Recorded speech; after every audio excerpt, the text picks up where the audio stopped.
Hello friends, स्वागत है आपका मेरे यूट्यूब चैनल हिंदी कथा कहानियों में। और आज की कहानी है शेर को सवा शेर। स्वाति की शादी एक भरे पूरे घर में हुई थी।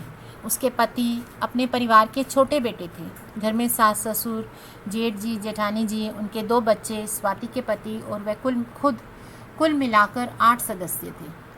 स्वाति घर के कामकाज में निपुण थी और स्वभाव की भी अच्छी थी। थोड़े दिन बाद उसे घर के काम में लगा दिया गया। आज उसकी पहली रसोई थी। स्वाति ने बहुत सी चीज़ें बनाई। दम आलू, पनीर लबाबदार, सफ़ेद चने, रायता, पुलाव, पूड़ी, रोटी और मीठे में खीर और हलवा।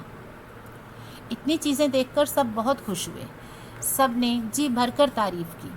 ससुर जी ने उसे पहली रसोई का नेक दिया। फिर साथ में उसे और उसकी जेठानी को कहा, आज से घर की सारी जिम्मेदारी तुम दोनों की।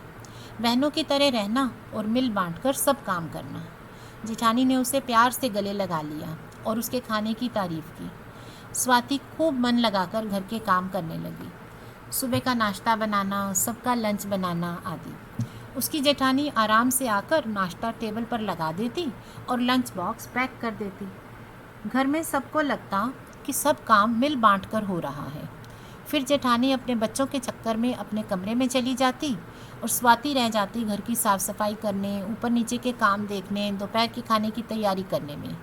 दोपहर को भी यही कुछ होता। जेठानी जी सब काम खत्म होने पर टेबल पर आकर ऐसे दिखाती जैसे सब वह कर रही हो।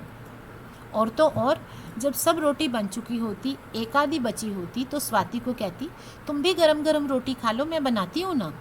सभी को लगता कि दोनों कितने प्यार से रह रही हैं। यही हाल रात का रहता।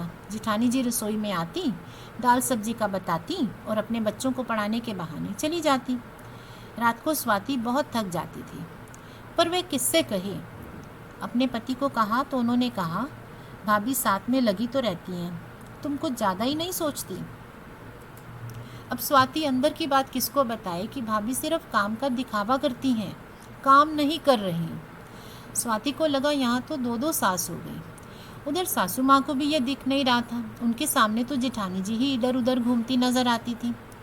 फिर स्वाति ने अपनी माँ से बात की और जमकर अपनी जेठानी और सास की बुराई की। इस पर उसकी माँ ने समझाया कि तुम अपनी सास को क्यों इसमें लपेट रही हो। उन्हें क्या पता, उनके सामने तो वही काम करती दिखती है। इसमें ज़्यादा गलती तुम्हारी है, तुम्हें अपनी बात रखनी आनी चाहिए। इस पर स्वाति ने कहा, मैं क्या करूं वहाँ जिससे ये समस्या हल हो जाए माँ। फिर उसकी माँ ने उसे कुछ समझाया। अगले दिन सुबह स्वाति पूजा के समय सासू माँ के पास खड़ी रही और उन्हें पूजा के फूल देते हुए जेठानी से बोली, दीदी मैंने नाश्ते की सारी तैयारी कर दी है, अब आप जल्दी से नाश्ता लगा दीजिए, मैं जब तक सासू माँ के साथ पूजा कर लूँ। मजबूरन जेठानी को रसोई में जाना पड़ा। वहाँ आटा लगा के रखा था, आलू उबले हुए थे। अब जेठानी को काम करना पड़ा। फिर इसी तरह जब भी काम होता, स्वाति अपनी सासू माँ के आसपास रहती और अपनी जेठानी को बराबर काम कह देती, जैसे दीदी मैं कपड़े धो रही हूँ, आप साथ साथ पानी से निकाल दीजिए ना।